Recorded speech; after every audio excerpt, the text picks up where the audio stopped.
अहमदुहु व नुसल्ली अला रसूलिहिल करीम अम्मा बाद। कोई कहता है कि जी मैं 10 साल से दुआ मांग रहा हूँ, मेरी दुआ कबूल नहीं हो रही। और कोई ये दावा कर रहा होता है कि जी मैं तो 50 साल हो गए, मेरी एक दुआ भी कबूल नहीं हुई। तो ये बदगुमानियां अल्लाह से करना गलत है। दुआ कबूल होने में जो रुकावटें हैं वो हमारे अपने करतूत होते हैं। हराम का लुकमा, हराम का लिबास, हराम देखना, बोलना, गुनाह, जिनाकारी, शराब, ये ऐसी चीजें हैं जो दुआ कबूल होने में रुकावट बन जाती हैं। तो सबसे पहले ये दुआ की कबूलियत की जो रुकावटें हैं खत्म करें। अल्लाह से माफी मांगे, अच्छे तरीके से वजू करें। अगर हो सके तो 2 रकत नमाज नफल हम पढ़ लें, क्योंकि अल्लाह के नबी ने फरमाया जब भी आपको कोई हाजत हो, उसका ताल्लुक दुनिया से हो या दीन से हो, सबसे बेहतरीन है अच्छी तरह वजू कर लें।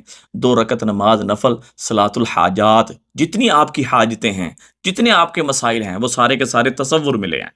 चाहे आप अपनी बीवी की तरफ से थके हुए हैं, अपने शोहर की तरफ से परेशान हैं, या किसी भी एतबार से आपको कोई मसला है, 2 रकत नमाज नफल पढ़ के फिर आपने, अल्लाह के नबी ने फरमाया ये दुआ पढ़ लें, ला इलाहा इल्लल्लाहुल हलीमुल करीम, सुब्हानल्लाहि रब्बिल अर्शिल अज़ीम, वल्हम्दुलिल्लाहि रब्बिल आलमीन, अस्अलुका मूजिबाति रहमतिक व अज़ाइम मग़फ़िरतिक वल गनीमत मिन कुल्लि बिर वस्सलामत मिन कुल्लि इस्म, ला तदअ लना ज़म्मन इल्ला गफ़रता वला हम्मन इल्ला फ़र्रजता वला हाजतन हिय लक रिज़न इल्ला क़ज़ैतहा या अरहमर राहिमीन। अब हदीस मुबारक में आता है कि लफ्ज़े या अरहमर राहिमीन जो बंदा या बंदी 3 दफा कह दे, ये इसमें आजम है। इसके बाद जो अभी मांग ले अल्लाह पाक दे देते हैं। यहां तक कि अल्लाह पाक इसकी बरकत से फरिश्ते भी आसमानों से उतार देते हैं।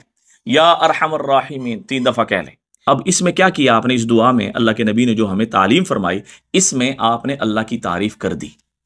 अब ये अल्लाह की तारीफ हो गई, फिर इसके बाद दुरूद पाक पढ़ लें। अब नंबर 3 पे सबसे पहले जुबान से जो दुआ है, जो कुरान और हदीस से साबित है, किसके लिए कर रही हैं?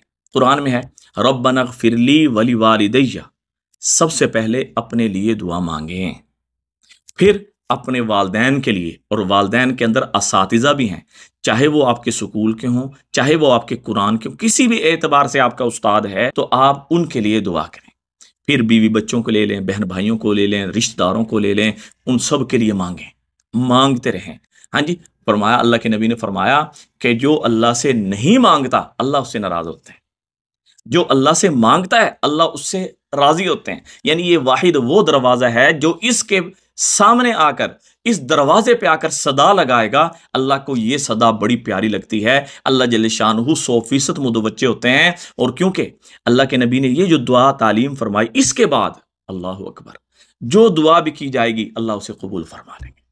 अब ये वो चीजें हैं कि जिनकी वजह से हमारी दुआएं कबूल नहीं होती। हमें दुआ मांगने का तरीका ही पता नहीं, हम डायरेक्टली हाजतें रखनी शुरू कर देते हैं अपने। देखें, वो तो अल्लाह पाक की मर्जी है, लेकिन कायदा कुलिया असूल ये है, जब भी दुआ मांगनी हो सबसे पहले हराम से बचें और ऐसे गुनाहों से बचें कि जो आपने किसी को तकलीफ से, किसी भी मामले से आपने दी हुई हैं, जो तकलीफें आपने दूसरों को पहुंचाई हुई हैं या जो पहुंचाने में लगे हुए हैं, उन सब से बचें।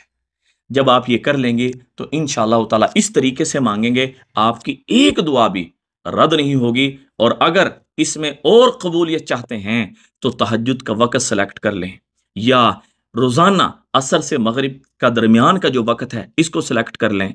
जब सारे सोए हुए हैं उस वक़्त उठ के अल्लाह से मांगें, और इस तरह मांगे जिस तरह बताया है, आपकी कोई दुआ रद्द नहीं होगी। दुआओं में याद रखें, सदका जारी समझ के शेयर करें। अस्सलाम वालेकुम व रहमतुल्लाहि व बरकातहू।